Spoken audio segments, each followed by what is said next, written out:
একটা জায়গায় যাওয়ার সময় যখন আল্লাহর রহমত এইভাবে যখন ঝরতে থাকে তখন খুবই ভালো লাগে। আসসালামু আলাইকুম, আমি মুসলিমা।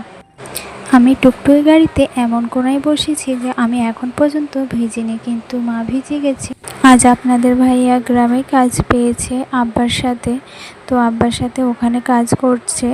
তো যেহেতু ওনারা এখন কাজ করছে ওই জন্য আমরা বেরিয়ে পড়েছি বিডিও অফিসে রান্না টান্না এসে করব। 3 মাস আগে মা আর আমি গেছিলাম বিডিও অফিসে লক্ষ্মী ভাণ্ডারে আবেদনপত্র দিতে।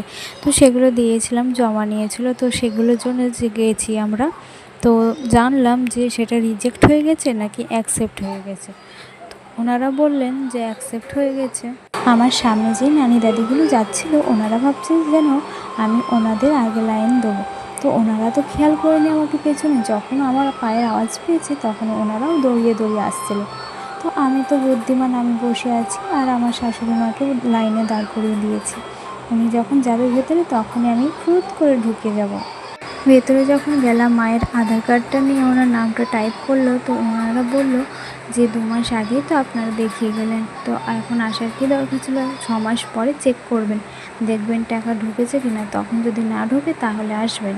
তো মা শোনার পর ভাবছি যে যখন ঢুকিনি তাহলে বোধহয় 6 মাস পরেই, আর এই 3 মাস আগেকার, তাহলে হয়তো মোট আমি 9,000 টাকাই পাবো। মা এটাই ভেবে খুশিতে আতঙ্ক হচ্ছিল, কিন্তু আল্লাহর ইচ্ছা যে এখানে কি হতে পারে।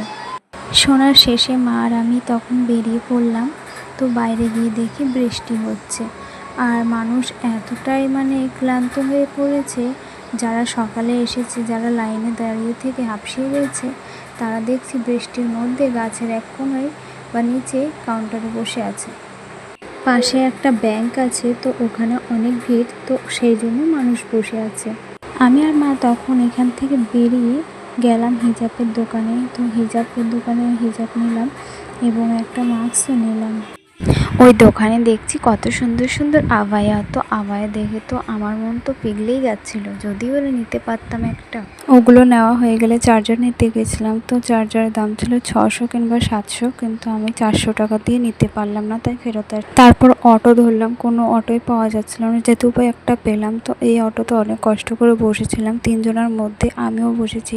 তো এতটাই কষে বসেছি যে একজনের খুব কষ্ট হচ্ছিল, তারপর একজন নামলো, দিয়ে আমি সামনে বসলাম, আবার সামনে থেকে পেছনে, এই করতে করতে বাড়ি।